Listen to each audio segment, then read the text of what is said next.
So to understand Gaza, one needs to understand only one fact. That is all. And the fact is that 80% of Gaza's residents, 1.4 million people, despite having been born in Gaza and having lived there all their lives, view themselves and are registered by an agency called UNRWA as refugees from Palestine. Now, I think we can all agree that Gaza is Palestinian territory. Israel is not there. Israel makes no territorial demands on Gaza. Gaza is Palestine.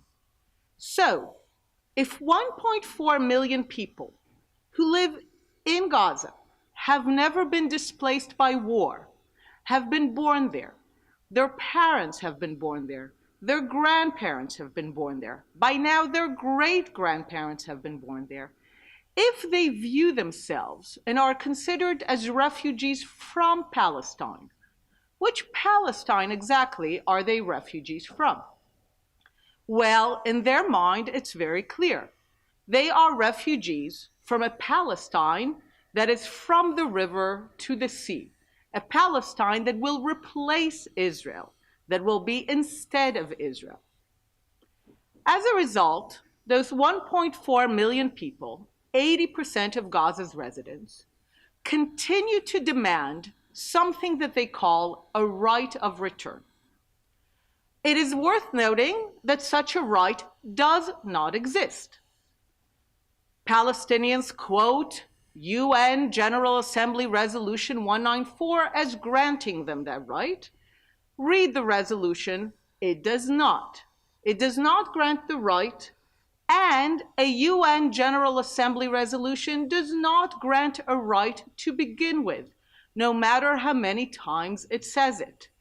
I'm sure you know one of the favorite quotes of our legendary ambassador to the United Nations, Abba Eban, once said that if Algeria introduced a resolution declaring that the earth was flat and that Israel had flattened it, it would pass by a vote of 164 in favor to 13 against and 26 abstentions.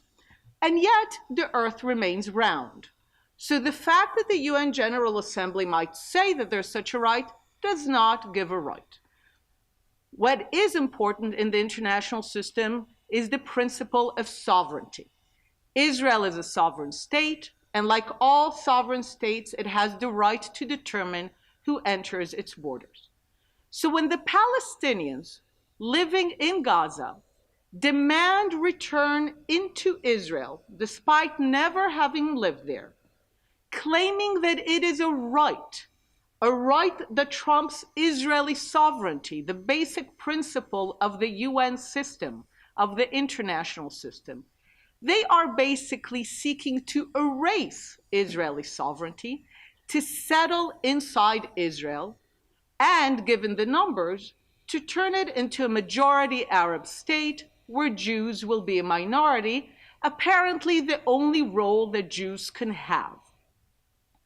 So when Palestinians keep on demanding return, despite living very much in their own territory, they are basically saying, Gaza is not enough. We will never settle for it. The West Bank is not enough. 800,000 of the West Bank's residents living in the Palestinian Authority see themselves as refugees from Palestine. They're basically saying they will not rest until, as they say in their demonstrations, Palestine from the river to the sea will be free, should we add, of Jews. That is their vision. This means that they don't think Gaza is their home. Despite having lived there their entire lives, 4, 5 generations, despite it being Palestinian territory, they don't think Gaza is their home. This is why they have no interest in turning Gaza into the Singapore of the Middle East. This is why all the hundreds of millions that have been given over the decades to Gaza will continue to be wasted, to be converted into tunnels into the ground.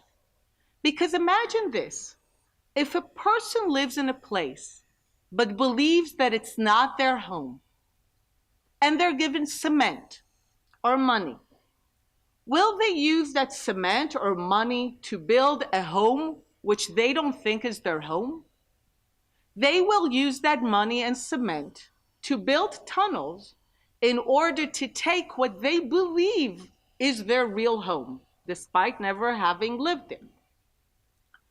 So when Palestinians march on the borders of Gaza with Israel, notice that they never march on the border with Egypt.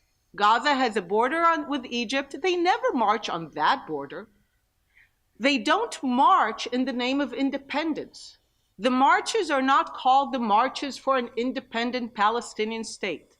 They're not called the marches to end the blockade. They are called very clearly the marches for return, the marches to take Israel, to make it an Arab state. They are very clear on why they are marching. This is why they are marching on the border with Israel and not on the border with Egypt, because they have no interest in taking Egypt. So when they are marching on the borders with Israel in the name of return, it needs to be understood very clearly as a declaration of war. It is nothing less than that. The Israeli response cannot be understood if this is not understood. If one thinks that these are some protests within a country, it makes no sense. It only makes sense when one understands what these marches of return really are. A people marching on a border with another sovereign state with the expressed demand, with the express declaration that that state should not exist and that they should take it over. I can think of no clearer declaration of war in international law. When we understand that, that's when we begin to understand what's happening in Gaza. That's when we begin to understand why the people of Gaza refuse to develop Gaza. They will only begin to turn their considerable energies and talents towards developing Gaza, towards making Gaza into the Singapore of the Middle East, if they finally accept that their future is in Gaza, that they need to build a future in that land, that the world will be with them, that Israelis will be with them, I will be with them, if they say to the world, we want to build a state of our own in the West Bank and Gaza, but we understand that the Jewish people, no less than us, have a right to a sovereign state, have the universal right to self-determination in a land which is also their homeland. But as long as the Palestinians remain committed to the idea that it is more important to struggle for a Palestine from the river to the sea than to have a state of their own in part of that territory, they will continue what is by now more than a 70-year war against the right of the Jewish people to self-determination, even in part of the land. I invented a word to explain much of what goes on, not just here in this chamber and in this building, but around the world. It's a word called Westplaining. Many of you by now have heard the word mansplaining. Mansplaining, I'm sure you know, is when men explain what a woman has just said. It happens to me sometimes. But Westplaining is when Western diplomats and journalists explain away what Palestinians have just said. We saw that during those marches of return. A New York Times journalist came to do a video piece on what these marches are about, what people are fighting for. And he interviews them. And he goes by one, and they say, this is my land. And they talk about the state of Israel, and I will take it back. Another one, a young person says, I'm from village so-and-so. He clearly is not. He is a young person. That village does not exist anymore, and it is in the state of Israel. Yet he says he's from there, and he says, I will go back.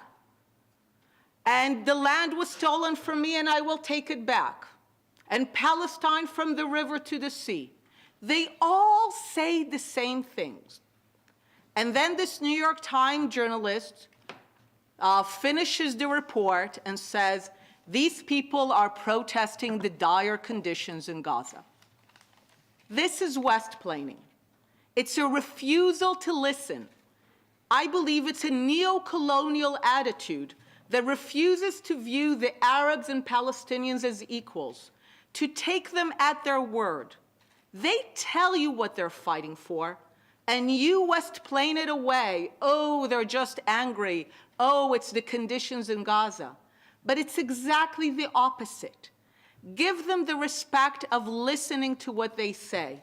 They are telling you that they're willing to suffer, they're willing to sacrifice, that they don't want a state in the West Bank and Gaza with its capital in East Jerusalem if the price of that state means accepting, legitimizing, and coming to terms with the equal Jewish claim to a state in the same territory. If they have to forgo their demand for return in order to be sovereign in part of the land, they prefer, it's a choice, to give it up and to continue fighting, sacrificing.